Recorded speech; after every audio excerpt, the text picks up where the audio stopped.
Okay. Hi, I'm Evita Myriam, and tonight we're going to talk love and the mother. Uh, let's invoke first so that I'm in the flow of inspiration and I'm not just speaking from my lower self. All right. To the Supreme Being, Divine Father, Divine Mother, I say to my teacher, Master Choa Sui, to all the great, great ones, holy gurus, holy masters, saints, archangels, holy angels, spiritual helpers, and to our higher soul, our divine self, we thank you for your divine guidance. To the angels of love, we thank you for your divine guidance. We thank you for guiding us through this workshop to be able to see ourselves, to see our relationships, to heal our relationships, and to be able to attract more fulfilling love in our lives. With eternal gratitude, deep respect, and in full faith and love, thank you for assigning an angel to all the people who are present and to all who will join and all who will watch the workshop to heal and guide them throughout the workshop and afterwards toward self-awareness and positive change. With eternal gratitude, deep respect, and in full faith and love, thank you, thank you, thank you. So be it. All right, hi. Tonight, our subject is love and the mother, which means we have to see our mother. We have to see our relationship with our mother. We have to heal our relationship with our mother. We have to see the way that our mother related to our father, or if you never met your father, to to your stepfather or to men. And we have to see the archetype and the patterns that we follow. It's different for men and women, of course, but for all, the mother is a source of food, of strength, of self-confidence, of self-appreciation. The mother is a different archetype than the father. The father, if the father rejects us, if the father is not supportive, then, or if we lose the father, it's the trauma is different. The father is like God, we lose the support from the universe. We feel that we are in a way on our own, but the mother is a different situation. Our mother, excuse me, I have to turn off my phone. Excuse me, just let me turn off my phone. All right.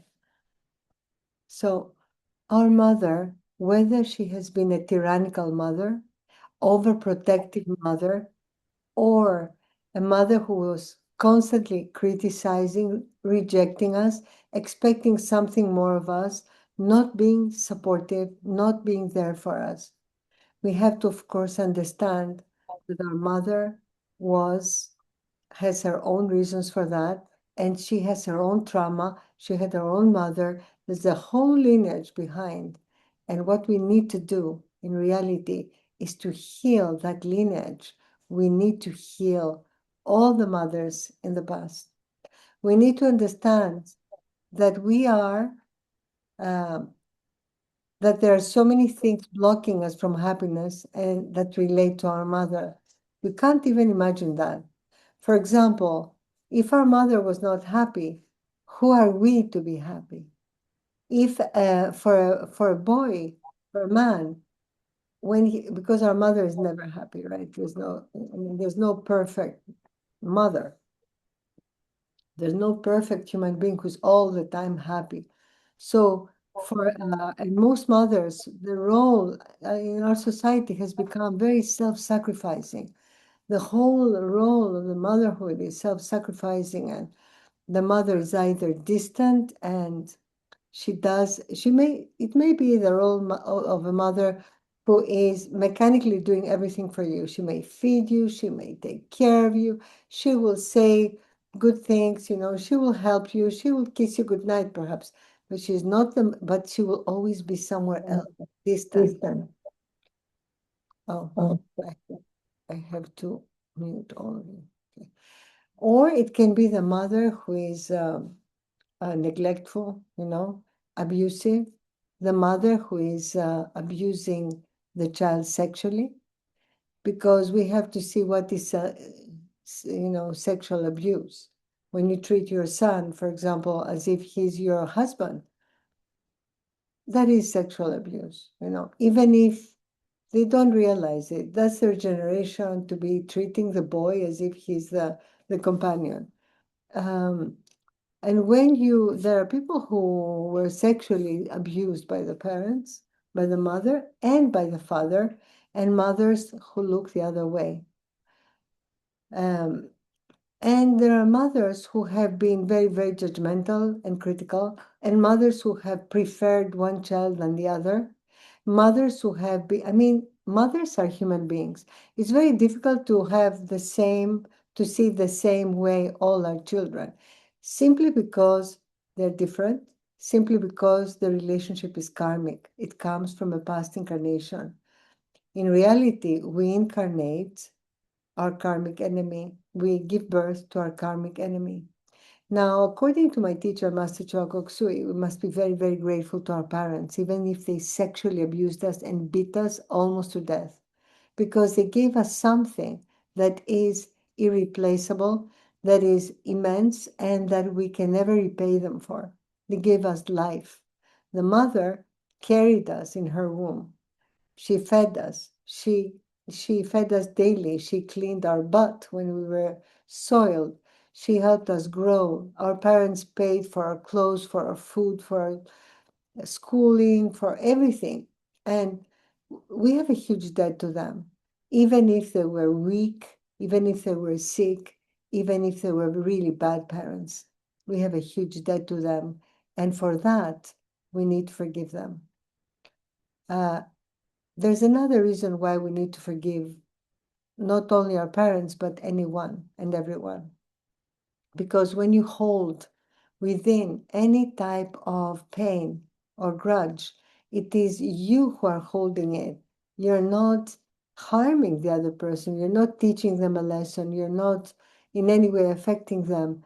What you're doing is harming yourself. So Master Choa said, we forgive inwardly, we forgive, but esoterically, let's say. But on the outside, on the inside, we forgive so that we are free from the pain and the anger. And on the outside, we do not always forgive. You do not have to, if you have an abusive parent who has sexually abused you, for example, or who is beating you, you don't have to outwardly forgive them.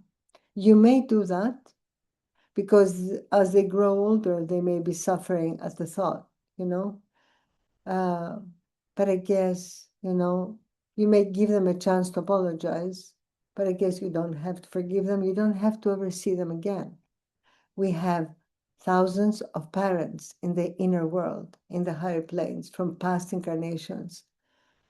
And as I said earlier, we incarnate in a family where we have been the villains in the life, usually, of the parents.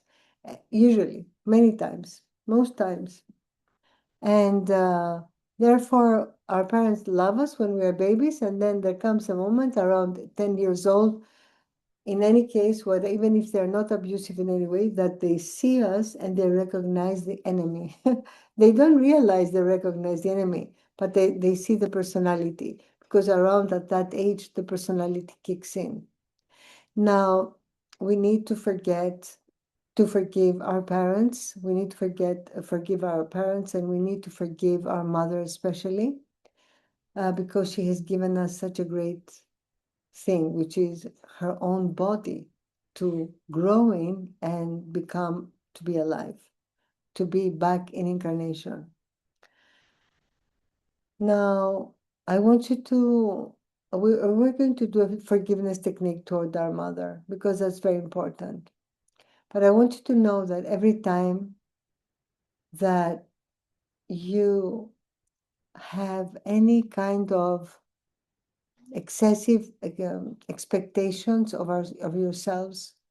And every time that you are, um, you know, expecting yourself to be better in any way, physically, emotionally, mentally, to excel in business, to excel in money, to excel in your vocation, to be happy, to be with a good partner, whatever you expect of yourself that you don't expect of your friends. Like when you see your friends, you're not criticizing them.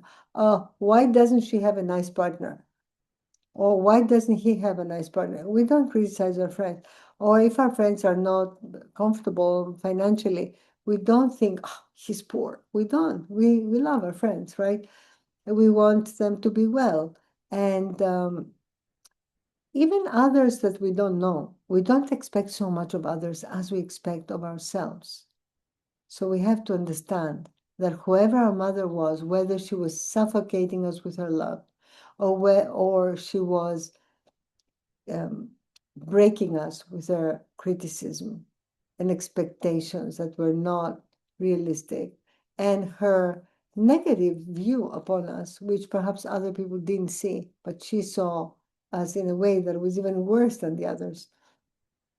No matter how our mother was, we have to assume responsibility for our own behaviors and for our own expectations and for our own denial to ourselves. We deny ourselves rest. We deny ourselves happiness, joy, contentment for, and we deny ourselves, um, contentment for what we have already done in our lives. We need always to excel. We need always to do the best. We need always to find something fantastic to become because we are always trying to please our mother. And of course, for boys, it's often, if I could make my mother happy, why should I be happy? How can I be happy? It's also the same for women. For women, it is, if my mother was not happy, do I have the right to be? And we often uh, deprive ourselves of the joy, the happiness, the freedom. And I want you to see the patterns, see the patterns of your parents. Was your mother, for example, traveling all over the place? For example, my mother loved travel and they traveled a lot. So I traveled a lot and I gave myself travel. I allowed myself to travel. But my mother didn't have other things in her life, which I didn't give to myself. Now, I want you to think how your mother was toward you, first of all. First we will examine how she was toward you. Was she very critical? Because a parent, in reality, only needs to be supportive and giving their child the freedom and the huge gamut of possibilities for them to choose who they want to become. No parent does that. It's so rare. There are such few parents who really do that. And also they need to set limits. So everything, no parent is perfect. So we have to understand that they were also broken. For example, my parents, my generation, parents were in World War II. They were alive. So they had huge trauma, especially Europeans, they had big trauma, fear. Um, Most European people my age who were not in the, German, the others, were really, for example, the television only showed war movies. We grew up with this, with the fear of war, with the fear of the occupying forces. This is natural. So our parents were traumatized by a real war, that was really a different war than war is now. Of course, now war is very violent, it obliterates a country. But then the people lived in fear, they lived in hunger. There were so many reasons why many, many parents in Europe especially have suffered. Or if they didn't suffer, their parents did. And this has been passed on to us through our, our memories, our collective memory. So I want you to see if you were now, also I want to say that not only we have thousands of parents in the inner world, but we have to accept responsibility for our actions, and we have to stop blaming others for our problems. I mean, yeah, perhaps our parents really created huge problems for us, but now we have seen the problems, we have seen it, we have seen what they have done, we have seen the root cause of the problems, and we have to move toward taking responsibility for maintaining that problem. And the problem in reality is not allowing ourselves to enjoy life, finding that partner who is going to abandon us, who is going to criticize us, who is not amazing, because who am I to be loved so much if my mother was not happy with her marriage, or if my mother was up to here? Who am I to surpass her, to become more educated, more prosperous, more happy, more joyful? And if I want to, I need to be more educated, I need to be more prosperous. But then, I'm not going to make myself happy. I'm not going to be loved. I'm not going to make myself have a totally different level of existence than my mother. And this is what blocks us. This is really part of us.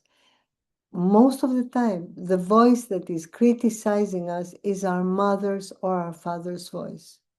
It's incredible how much self-criticism is not ours.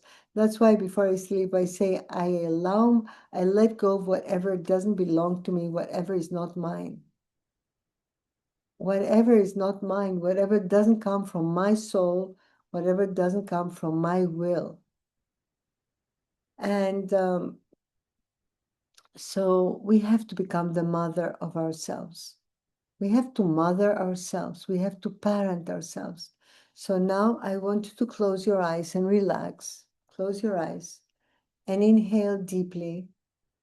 Inhale love. Hold your breath and exhale love to all your surroundings.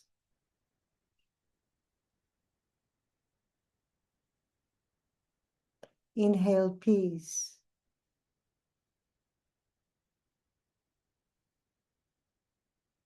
Inhale a lot. Hold. Let it resonate in every cell of your body. And exhale it to your whole aura and your room.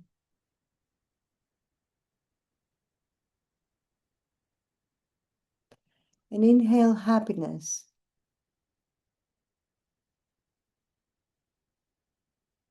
Hold. Let it resonate in every cell of your body.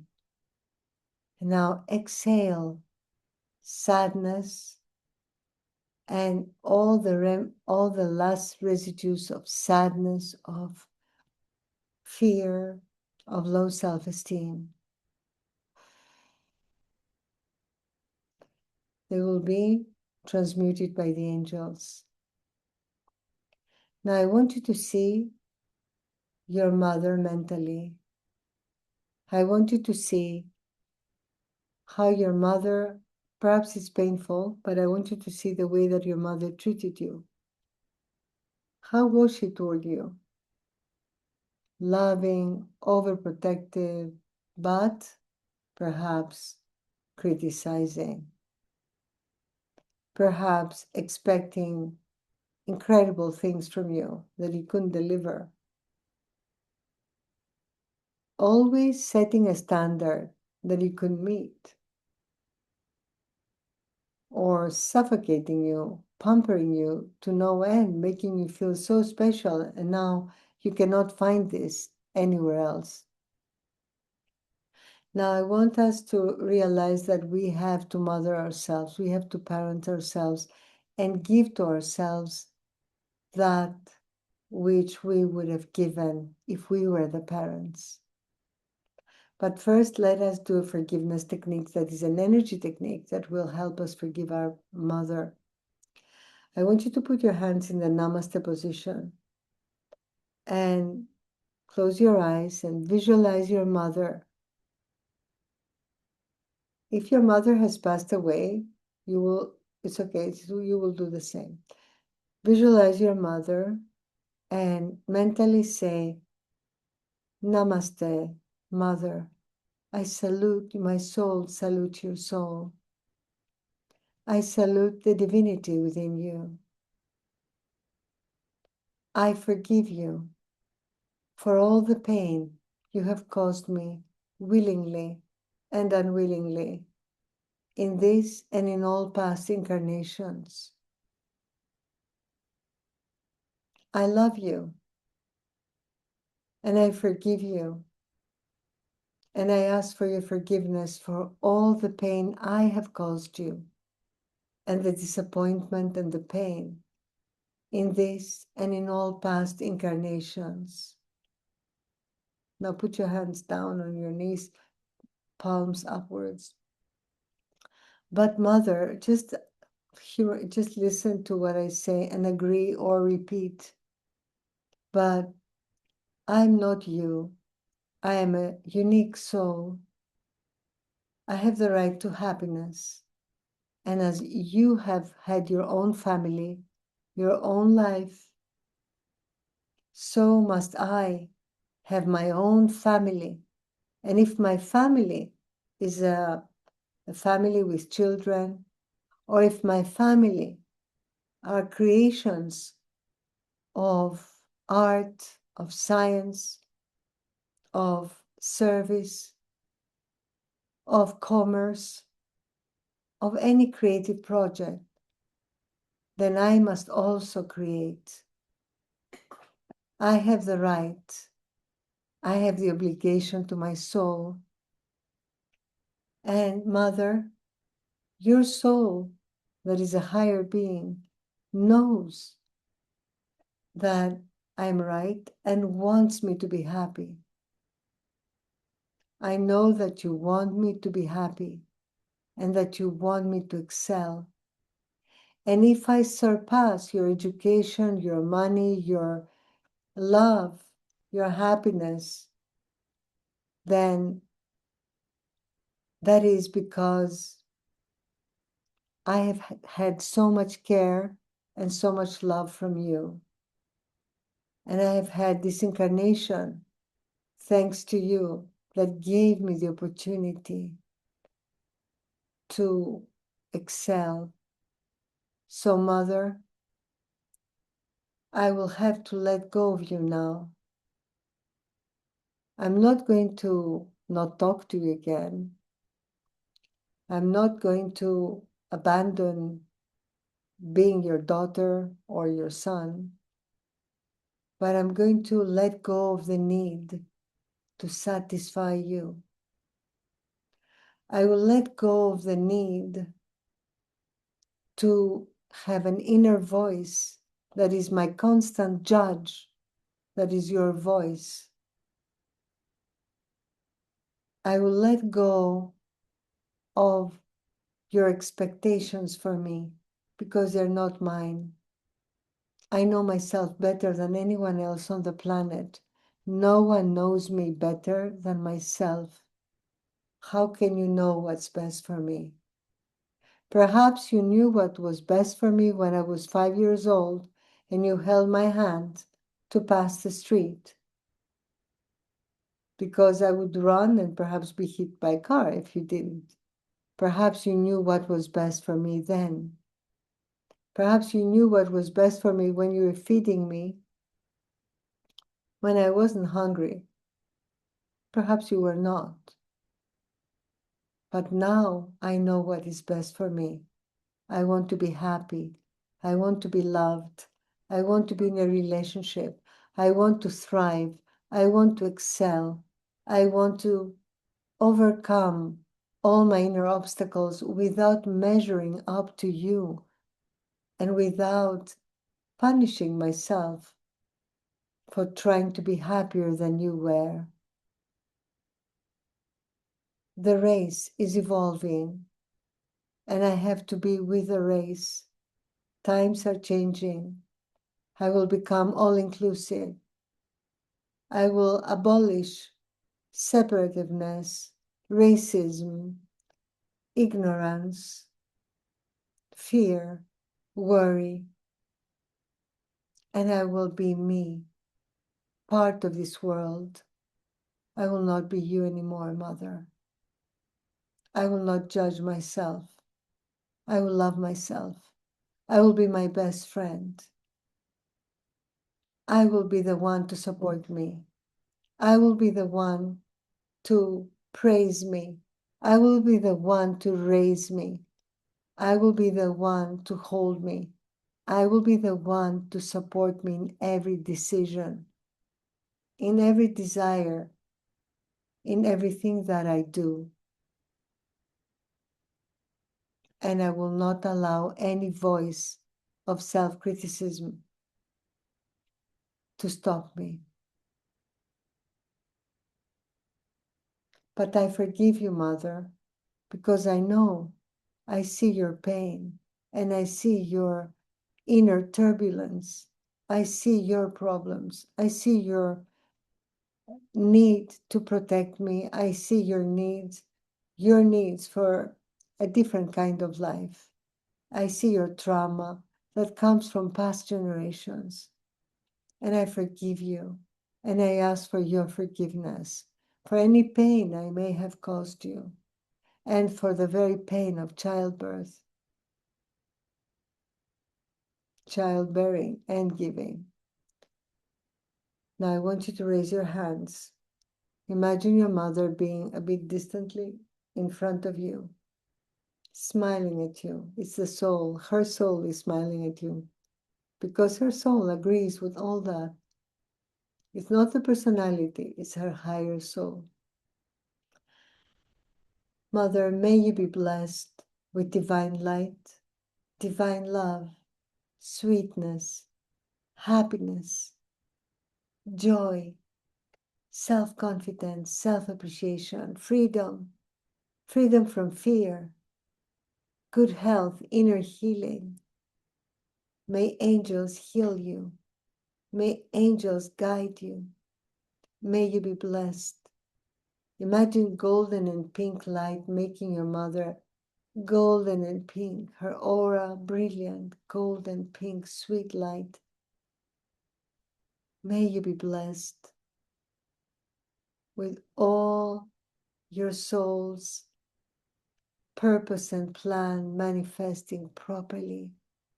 May you be blessed with angels to guide and heal you. Now, go again in the Namaste position. Namaste, Mother, Atma Namaste. I salute the divinity within you. And now I want you to disconnect. You're not disconnecting forever. You cannot disconnect from your mother. Just disconnect and let this energy gift go to her. Disconnect. Don't be afraid to disconnect. Okay? Just let it go. It's an energy gift you gave her. You disconnect, and that allows her to receive it. Otherwise, it stays in your aura. If you're afraid to disconnect, fine. Now we can add to that little ceremony, we can add a vow. I vow to myself to be the best friend I have ever had, to detach myself from the opinions of others, to pause and look at my beauty, my kindness, my worth, before I become intimidated or small by the views expectations and criticism of others. And I vow to let go of the voice of my mother that has been criticizing me, that has been expecting of me, that has been telling me to be careful, that has been worried about me, that has been constantly being shrieking me by her worry, or that has been making me feel unloved, abandoned by her neglect. Perhaps she didn't know how to be there, present at all times, really present, and she was distant. So, in that case, I'm going to be the one who will be present in my life. I vow to be present for myself. And now, about love. I want you to visualize how was your relationship of your mother with your father. If your parents were divorced, perhaps she had someone afterwards. If she had no one, why did she have no one? And if you're not with someone now, if you're divorced or you are abandoned, I want you to see the archetype and the repetition. I want you to ask yourself, what was the relationship between your father and your mother? Whom did the family rotate around? Was your mother trying to always please your father and take care of him? Did the family rotate around your father? Or did the family rotate around your mother? I have known mothers who were very frail and sick, and everything rotated around them. And they wanted to remain sick. I know this because they were my patients and they told me, so that they get the attention.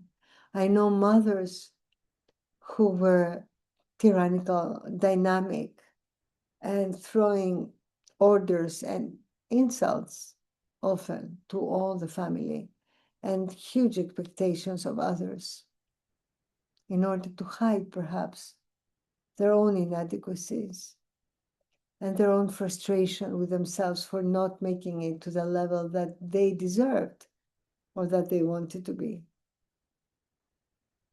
I want you to see how your parents were together. Did they have intimacy? Did you ever see them kiss or hug? Were they nice to each other?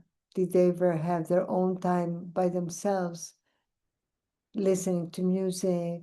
What was their sexual life? I mean, for sure, you know. Did they have sex? Did they not have sex? Did they have passionate sex? Was sex an obligation for your mother? Was it something she enjoyed or not? For some women, sex, from past generations especially, and for present generations, is painful, is not pleasurable, because they have not had a husband or a partner who was, giving them the attention and the pleasure. So for them, sex is almost like rape. There are women like that. So was your mother one of those women who abhorred sex? Did she flaunt the fact that she loved sex? What was their relationship? Now I want you to reflect on how your relationships are with men. Are you always, do you feel that you are deserving of a relationship? Because if your mother expected too much of you, perhaps you don't feel that you're deserving enough. Perhaps you sabotage yourself and not attract the people that you should attract. Or you attract the wrong people because you think you don't deserve to have someone who is, exactly as you would want them to be, to magnetize someone whom you would consider a life partner. How was your mother and your father especially your mother, in terms of fidelity? Was she loyal to your father? And I want you to see your relationship with loyalty. And was your father loyal to your mother? And if he was not, did your mother silently accept this? If she did, then that means that you're going to repeat her patterns. And I'm showing you this so that you will not. You don't have to accept someone who deceives you. There are so many people in the world. If a relationship doesn't make it, if a partner cannot, stay loyal, then something really cracks in the relationship. You don't have to stay with them. Now, in relation to housework, I want you to remember, how was your mother? Did she do all the housework? Did your father ever help? These are role models that you are repeating. If you're the man, perhaps you will not do anything at home because you've learned that men don't cook, men don't do housework.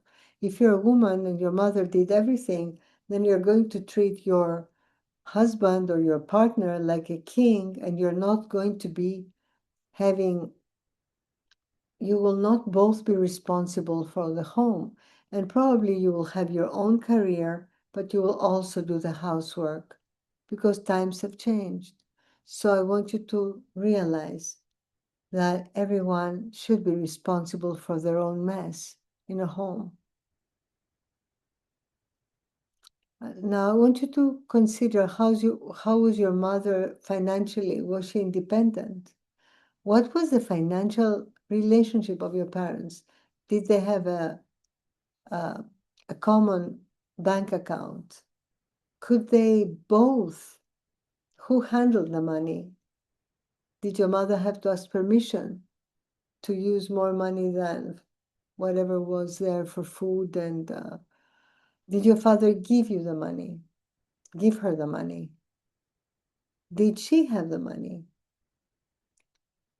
What was the financial situation between them? That is going to affect you a lot. The way that you share with a partner will depend a lot on how your parents were to each other, unless you break the pattern, of course. And then I want you to think about your mother's education, and especially about her education in relation to your father's. Was your mother informed politically? Was she active as a citizen? Was she meek and always letting these matters to men? Was she well educated? I want you to see your guilt about excelling in everything that you do in relation to your mother. And then, how did your mother and father have a conversation? Did they ever have conversations? When you heard them talk, were they only talking about, I want you to recall times when they talked about, for example, they would talk about their problems, their common household problems, their financial problems, whatever. Were they sharing openly, having an active conversation, or was there always the father who was talking and the mother who was agreeing, or the opposite? Did they talk about politics? Did they talk about whatever they saw in the news? Did they always agree? When they disagreed, did they argue? How were they when they argued? This is the way that you will think arguments should be. Or did they never argue to keep a false facade of perfection? Did they discuss others together, gossiping? All these affect you. All these give you role models, archetypes. You have the right to not be that. They're human. We're not accusing them, right? They're human beings. We're human beings. We all make mistakes. The point is to stop being critical of ourselves, to liberate ourselves and allow ourselves to become more, and to stop criticizing ourselves. And the only way to become more is when we are our own best friends, and we love ourselves, and we realize that we can't find unconditional love. That is unrealistic, and that is entirely wrong. This is needy. It is the need we have of our mother taking care of us forever. We have to understand that we have to take responsibility for ourselves, and we will be loved for who we are. And if we are not loving, and if we are not lovable, if we are nasty, if we are not, if we are oppressing others, suffocating them, jealous, demanding, fearful, worrisome, we are not going to be receiving unconditional love. We're not going to be receiving love. We will receive what we give. So we have the right to be loved, and this we will earn by loving ourselves and supporting ourselves, because this is the only way we will ever be secure enough to have a good relationship with another. If we love ourselves, every part of our bodies. Now I want you to think lovingly of your head, of your hair, of your skin. Smile at your hair, smile at your brain, smile at your eyes, your nose, your mouth, your ears, your jaws, the back of your head, your brain again. Smile. Smile at your neck, your throat, your shoulders, your hands. Smile at your chest or breasts, your heart. Smile at your lungs. Smile at all your internal organs, your pancreas, your liver, your stomach. Let go of all the pain, the sadness from your stomach. Smile at your stomach. Smile at your liver and your spleen. Smile at your kidneys, your intestines, your entire torso, your bones, your blood, your skin, your muscles, your hands, your fingers, your thighs, your internal organs, your urinary system, and your reproductive organs. Smile at your buttocks, smile at your thighs, your knees, your calves, your feet, your toes. Smile at your entire body. Smile. Really smile. Smile at your etheric body. Smile at your energy coming out in huge rays out of your body. Smile at your emotional body, your astral body. Smile at your emotions. Smile at your astral body that is purifying and being clear and full of love, self-love. Smile at your mental body. Thoughts of self-appreciation, self-confidence. Think of how beautiful you are, of how kind you are, how talented you are, how unique you are. We are all unique. Smile at your mental body. Mentally say, I have the right to be happy. I have the obligation to be happy toward my higher soul, who is an infinite force of joy, toward myself, toward God. I'm part of this divine being that is the earth. I'm a cell of light. I want to be lit. I don't want to be dark. I want to be the light, lighting up this planet with my unique light. I'm a tiny cell. Everything in the universe is unique. Every speck of light in the entire universe is completely unique. Visualize yourself as a light on the planet. You have your own colors. Perhaps you're pink. Perhaps you're blue. Perhaps you're blue and pink and green and violet and gold and yellow and orange and red and all the colors of the rainbow. And perhaps you are a bright white light. And perhaps at different times you're a different light. But you're a beautiful, beautiful star, a beautiful cell of light, spreading your own wisdom from your own experience, which is unique. Nobody else has ever been you. Your own unique light and joy and love. Now, I want you to continue thinking of your mother and your father. I want you to think whether they were the one who made the decisions in the home. It doesn't matter if it was your mother or your father. Now you will make the decisions. You will decide. Let go of their decisions. Let them decide for themselves, right? They decided for themselves, of course, in their heads. And that's why they didn't always make good decisions. That's why they're human. In their heads, they had the voices of their own parents. You want to break that vicious cycle, liberating your whole generation, your whole, lineage.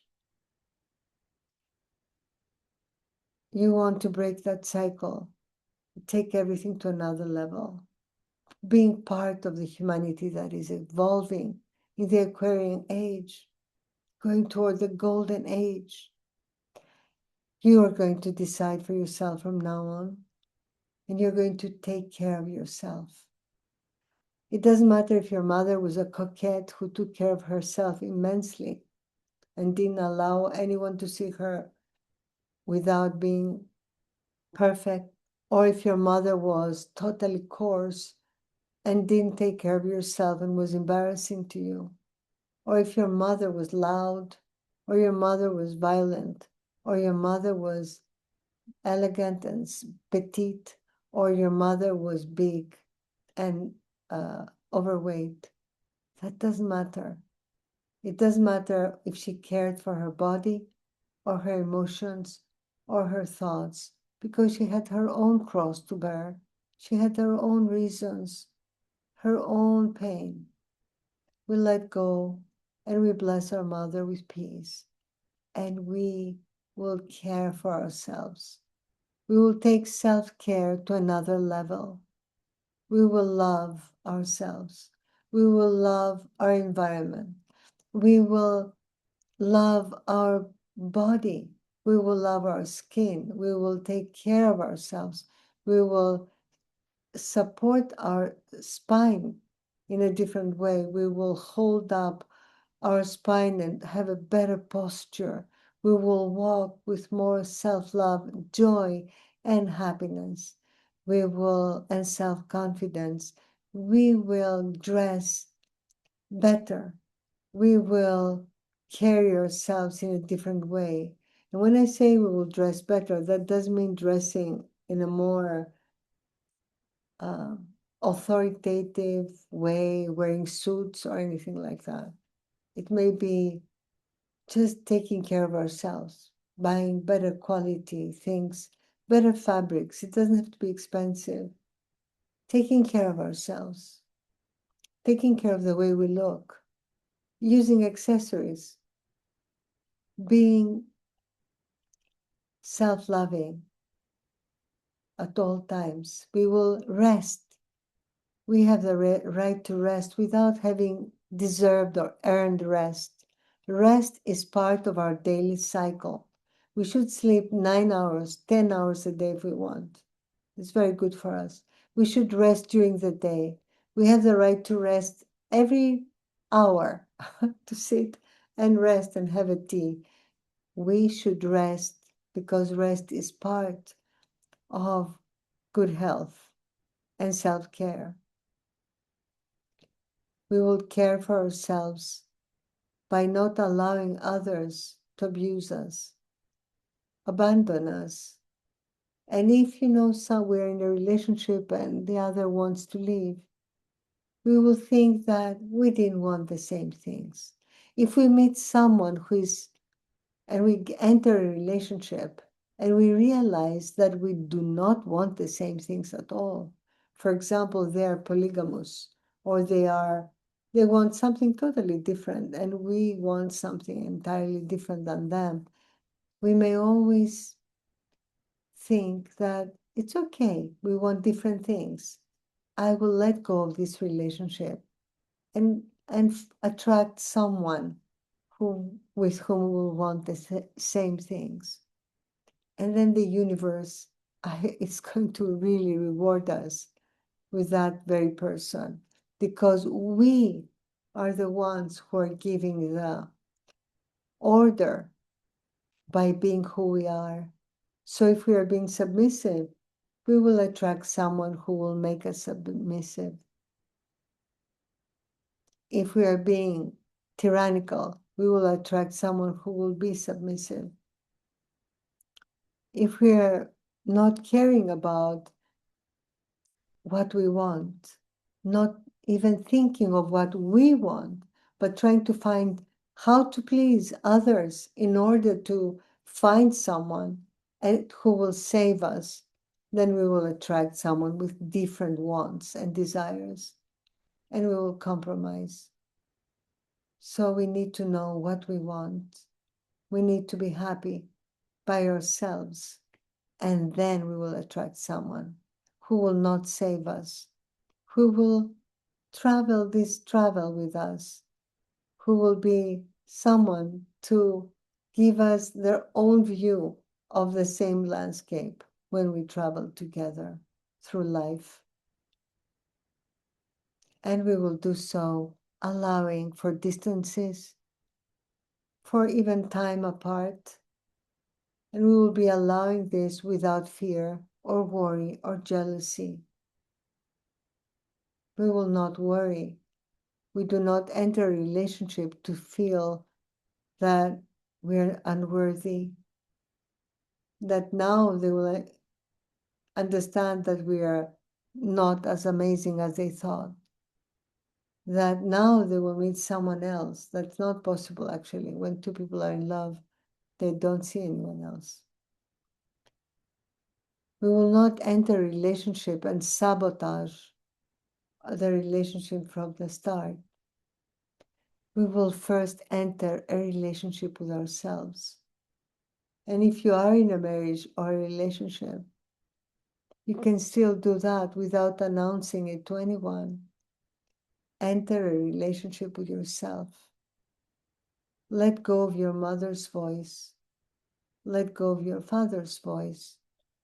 Let go of the critical voice. Be yourself. Mother, parent yourself. Visualize how you would be if you were your own parent. Visualize yourself as you are now, holding your younger self by the hand, kneeling in front of her or him and saying, I want you to know that whatever you want to do in your life, I am here for you. I support you. But if you want to harm yourself in any way through things that are not good for you, I will tell you. I will show you what is good for you and what is harmful. I will show you this through showing you what is healthy, what is wholesome, what is beautiful in you and in the world around you. And you will understand what is not good and avoid it by yourself. But I will not judge you, ever. You're an amazing human being. I want you to become happy. Find happiness in any way you want. I'm there for you. You're the soul. You have come down to this earth ready to be happy. You know what you want to do. You know who you are. I'm just going to help you find who you are, okay? I'm just going to help you try many different things until you know who you are. I want you to visualize yourself parenting yourself.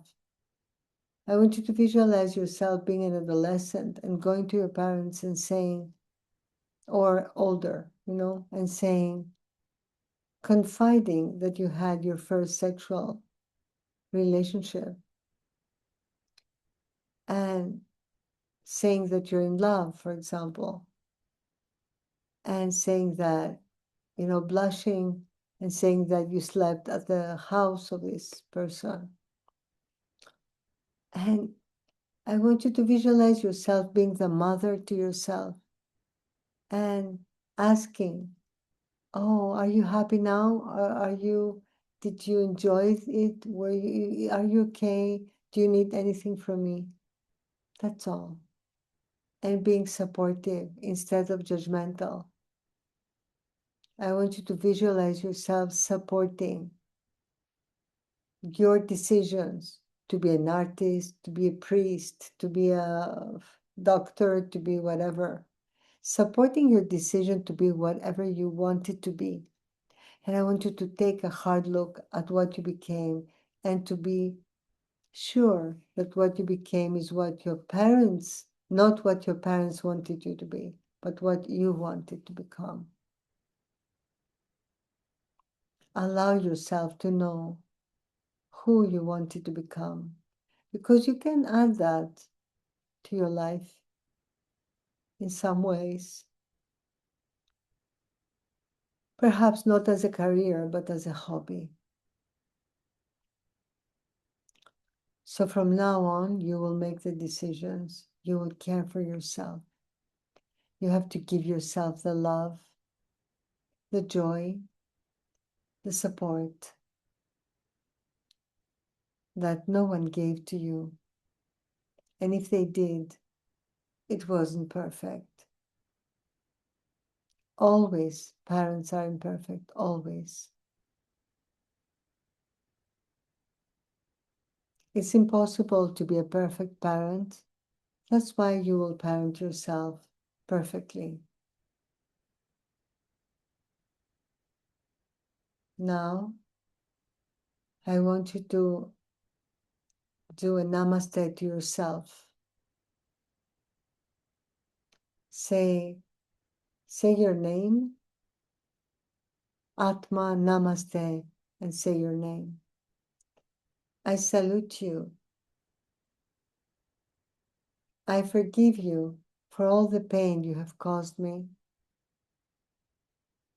for all the times that you have dragged me into difficult situations, into loneliness, into fear, into rejection, into abandonment. I'm your soul, your higher soul. I salute you and I forgive you for not believing that you are the soul, for not believing that you are capable of having your heart's desires manifest, and for taking this body, which is your temple, my energy that floods it and dirting it through negative thoughts, negative emotions, negative habits. I forgive you. And I ask for your forgiveness for allowing parts of me to test you, to take you through those problems, illnesses, accidents, those parents, this life, those friends, those disappointments, abandonments. You had to be acquiring experience. This is how I grow. I forgive you and I ask for your forgiveness for putting you through all that. But now I assure you that you have the right to be happy. Now bless yourself. Put your hands up. May you be blessed with tremendous love, sweetness, self-appreciation, self-confidence, spirituality, awareness that you are the soul. May you be blessed with awareness of what you want, what your purpose is, and what you want to do with your life. May you be blessed with freedom, self-love, self-confidence, to be yourself, to live your life without anyone telling you how to live it. You will have everything you need if you just support yourself. You're enough. You don't need anyone else to support you. And when you are strong, all around you will thrive and will see through your example how they can also be free. May you be blessed. Atma Namaste. Now you don't need to disconnect. Okay, now open your eyes. We're going to do a little closing invocation